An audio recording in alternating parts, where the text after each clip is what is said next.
send a complaint letter. There's a friend of mine, I mentioned it, and somehow, he contacted someone that responsible. But the first reaction was from probably some lower official. The reaction was, can you prove that anything wrong has happened with this data? So it's like you have to wait until some kid is going to get kidnapped before they're going to take consideration. And then you're going to have to prove that the kidnapper was using the database. But again, if you look at the root cause of this problem, it's again, it's a poor understanding of security and a poor understanding of privacy, security, etc. For 6 months, this database was online, indexed by Google, not only for kidnappers, even marketing people. You want to send a marketing brochure for children of certain age, then you have all the home address. But yeah, the root cause is the same as all those problems that we see for satellite networks, etc. There's people, they just want to make a sale. They don't know anything about security. They're going to sell security product. They're going to sell IT product, and at the end, it's going to be completely insecure. And it's the case for VSAT. It's the case for database, for government network, and everything. And it's very frustrating. So I was watching Nip Talk the other day, and they say, oh, beauty is a curse, but security is really a curse. Sometimes I wish I didn't know anything about security, because it doesn't seem there's a solution coming soon. Anyway, that was a bit of a rant. Yeah. But I think we always show the technical problem, but we have to think a little bit more about what is the root cause of all these problems. And I think the root cause is very down to earth. It's a very simple thing. Yeah. On the hacking side, and stupidity is not an excuse. Yeah, of course. Yeah, on the hacking side, what we're trying to deliver a message here is that hacking is not limited into computer, network, internet, etc. But also there are like wherever technology applied, you can also do hacking.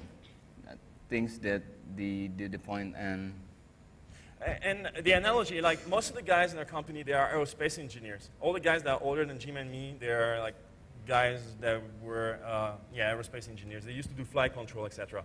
And I don't know if any of you are aerospace engineers, but the failure rate that is tolerated in aerospace and in aeronautics is like 1 in billions, And here we have a whole industry where failure is the norm, like mediocrity and failure is the norm. And this has to change. And I think that I hope you guys, will help, and learn more about security and try to improve security around you. And we have to stop, thinking this is normal. Okay. So, yeah, that's our presentation today. Any questions? What do you think of, or do you have any opinions about systems like InMarsat's VGAM? Yeah. The question is, do we have an opinion about BGAM? Yeah, of the InMarsat VGAM. The RBGAN. Yeah, well, VGAM, RBGAM, it's quite different from the VSAT. Well, actually, it is VSAT. Technically, it is a VSAT. It is VSAT, and the client authentication is only a 4-digit PIN, which is what? That's to get into the terminal. I think on the account side. And it's transmitted over clear text again? Over Yeah. a broadcast network. And they don't understand, again, that, satellite radio, it's broadcast, yeah? So there's nothing secret. It's like when people try to do MAC filtering on Wi-Fi, or, like hide the SSID and things like that. And like, again. Think about a hub, what you can do in the hub network. Yeah, I mean, it's microphone now. I mean, it's the BGAN and some of the later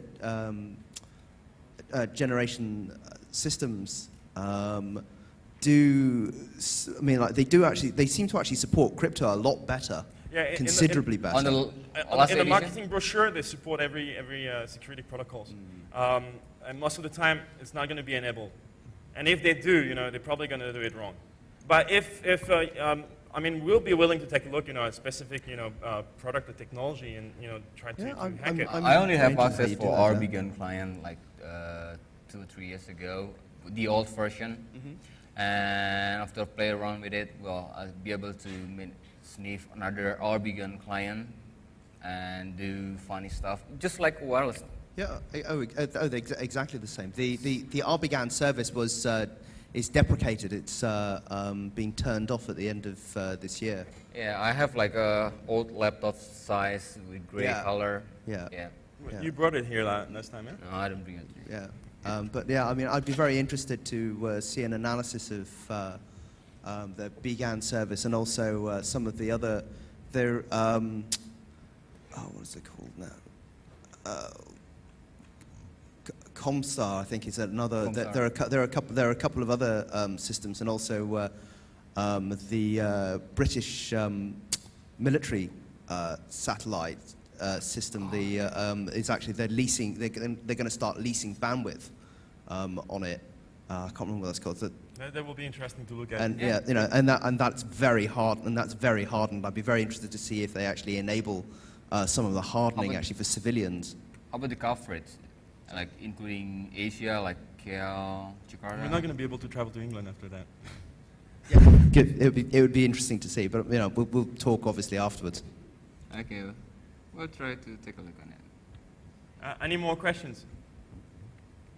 It's too bright here. Okay, no questions. People want to No go questions? home. Another rant? All right, so that's about it. Thank you for coming. Thank you Thanks very again, much. everyone, and the organizer of the conference and the sponsors. Thank you, Anthony, and thank you, Jim. That concludes our conference day 1. Before you leave, though, just a quick announcement about tomorrow keynote.